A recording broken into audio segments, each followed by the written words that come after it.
एक लड़की ने अपने जाल में 7 लोगों को फंसाकर उनकी बेरहमी से हत्या कर दी। फिर उनके शव के साथ लगभग वो लड़की 15 दिन तक शारीरिक संबंध बनाती रही। नमस्कार दोस्तों, स्वागत है आप सभी का हमारे एक और वीडियो में। दोस्तों, ये सच्ची घटना है हरियाणा राज्य के रोहतक जिले के कबूलपुर गांव की, जहां पर एक 30 वर्षीय सोनम कुमारी रहती है और उसके घर में 7 सदस्य और रहते हैं। तो सोनम को मिलाकर उस घर में लगभग 8 लोग रहते हैं, जिसमें सोनम की दादी भूरी देवी जिसकी उम्र लगभग 60 साल होती है, और उसका ताऊ जिसकी उम्र लगभग 40 साल होती है और उसका नाम सुरेंद्र होता है, और उसकी ताई जिसकी उम्र लगभग 35 साल होती है, और सोनम के 2 भाई और 2 बहन और रहती हैं। तो कबूलपुर में सोनम के कुल 8 लोग एक ही घर में रहते हैं सोनम के साथ ही। लेकिन उसका परिवार खेती बाड़ी करता है और अपना जीवन यापन करता है। लेकिन सोनम के माता पिता की कुछ साल पहले मौत हो जाती है। तो सोनम जिसकी उम्र लगभग 23 साल होती है, वो अपने ताऊ और ताई के साथ रहती है और साथ में उनकी दादी भी रहती है। लेकिन एक दिन ऐसा समय आता है कि सोनम अपने ही घर के 7 लोगों की बेरहमी से निर्मम तरीके से हत्या कर देती है। तो दोस्तों, इस कहानी को आपको पूरा जानना होगा और एंड तक आपको ये वीडियो देखना होगा। तो दोस्तों, बने रहिए हमारे इस वीडियो में। चलिए दोस्तों, इस वीडियो को शुरू करते हैं। तो दोस्तों, वीडियो शुरू करने से पहले हमारे चैनल को सब्सक्राइब जरूर कर लीजिए, अखिलेश राज स्टोरी चैनल को, और वीडियो को लाइक जरूर कर दीजिए और कमेंट में जरूर बताइए आपको ये वीडियो कैसा लगा। चलिए दोस्तों, वीडियो को शुरू करते हैं। सोनम 2008 में कबूलपुर में 12वीं तक पढ़ाई करती है और उसके बाद 12वीं के बाद वो दूसरे शहर में अपना एडमिशन करा लेती है, जहां पर वह एक कॉलेज में अपनी आगे की पढ़ाई करने लगती है।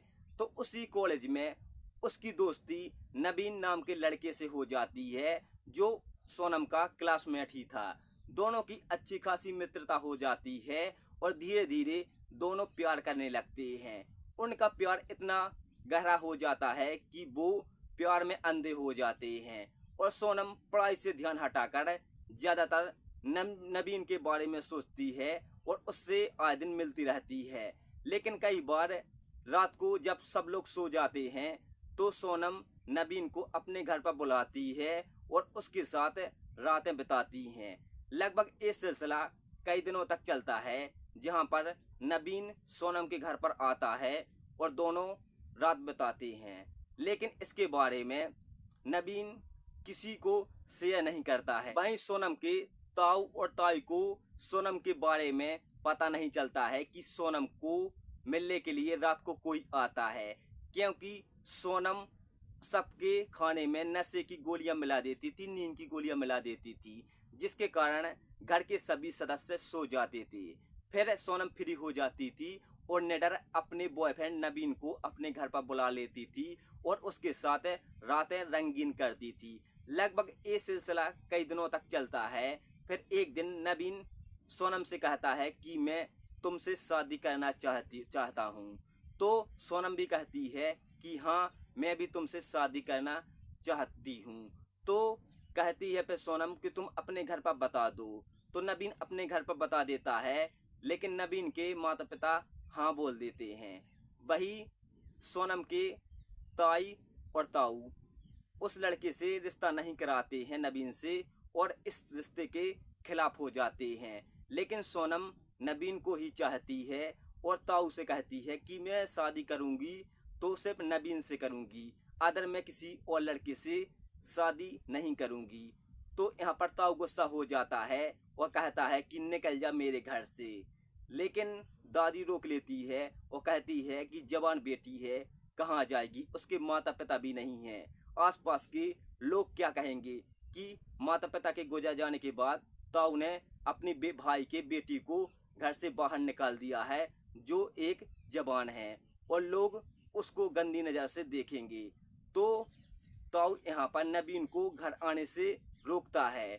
लेकिन ये सिलसिला कई दिनों तक चलता है, जहाँ पर सोनम रोज ताऊ और दादी को मनाती है। लेकिन इस रिश्ते के खिलाफ दोनों परिवार वाले उन दोनों के रिश्ते के खिलाफ हो जाते हैं। फिर एक दिन सोनम अपने प्रेमी नवीन को मंदिर में ले जाकर उसके साथ शादी करना चाहती है, लेकिन इसकी भनक सोनम के ताऊ को पता चल जाती है, जहां पर ताऊ मंदिर पहुंचता है और नवीन के साथ मारपीट करता है। वहीं पुलिस में इस मामले को भी ले जाता है कि हमारी बेटी के साथ एक अनजान लड़का भगाकर शादी करना चाहता है। तो पुलिस नवीन के खिलाफ FIR दर्ज कर लेती है और नवीन को जेल भेज देती है और पुलिस उसके साथ काफ़ी मारपीट करती है। लेकिन कई महीनों के बाद नवीन जेल से निकल आता है, लेकिन यहाँ पर सोनम भी नवीन से प्यार करती है और उसको थाने में मिलने के लिए जाती है। लगभग ये सिलसिला कई दिनों तक चलता है। इसके बाद नवीन सोनम के घर वालों के खिलाफ हो जाता है। तो नवीन और सोनम एक दिन षड्यंत्र रचते हैं। वो कहते हैं कि तू एक दिन इन सबको नींद की गोली खिला देना, उसके बाद हम सब कुछ देख लेंगे। आखिर वो दिन आ ही जाता है 14 सितंबर 2009 की रात का, जब सोनम अपने सब परिवार वालों के खाने में नींद की गोलियां मिला देती है, जिससे परिवार के लोग खाना खाते हैं। तभी ताऊ पूछता है कि सोनम तुमको खाना नहीं खाना है।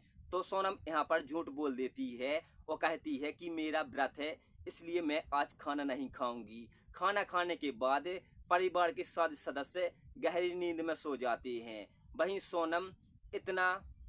सोनम अपने प्रेमी नवीन को अपने घर पर बुलाती है और कुल्हाड़ी से उनकी निर्मम तरीके से हत्या कर देती है। हत्या करने के बाद सोनम घबरा जाती है खून देखकर।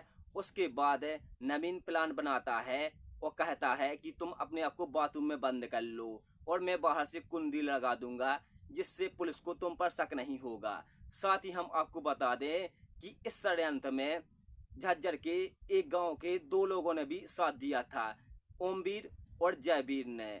लेकिन जयवीर उनका साथी अहम था, नवीन का साथ अक्सर हर मोड़ पर देता था। इसके बाद जैसे ही सुबह होती है तो सोनम चिल्लाने लगती है, कहती है कि बचाओ बचाओ। तो पड़ोसी उसके घर में जाकर देखते हैं, जहां पर सोनम अंदर से बाथरूम में बंद थी, बाहर से कुंडी लगी हुई थी। तो पड़ोसी बाथरूम की कुंडी खोल देते हैं और सोनम को बाहर निकाल लेते हैं। फिर जैसे ही सोनम घर के अंदर जाती है तो 7 लोगों की लाशें डली हुई मिलती हैं, जो खून से लथपथ थी।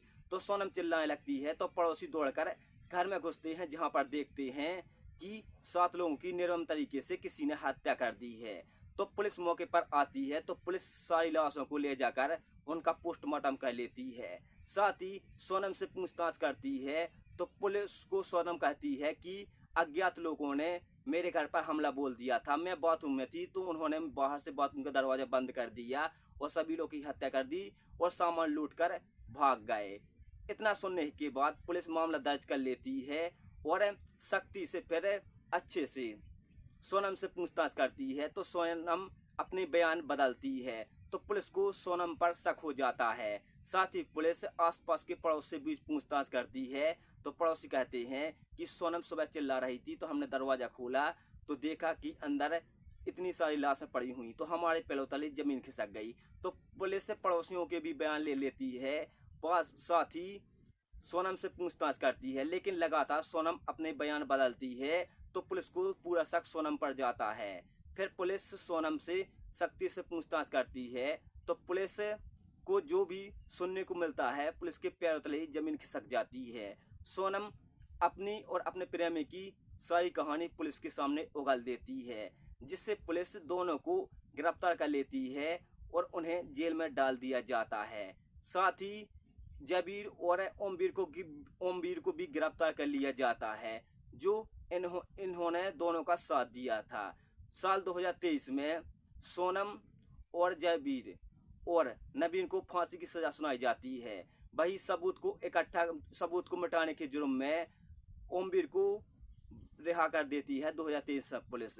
तो दोस्तों, ये था आज का मामला। दोस्तों, ऐसे ही वीडियो देखने के लिए हमारे चैनल को सब्सक्राइब जरूर कर दीजिए, बेल आइकन को प्रेस कर दीजिए और कमेंट में जरूर बताइए आपको ये वीडियो कैसा लगा।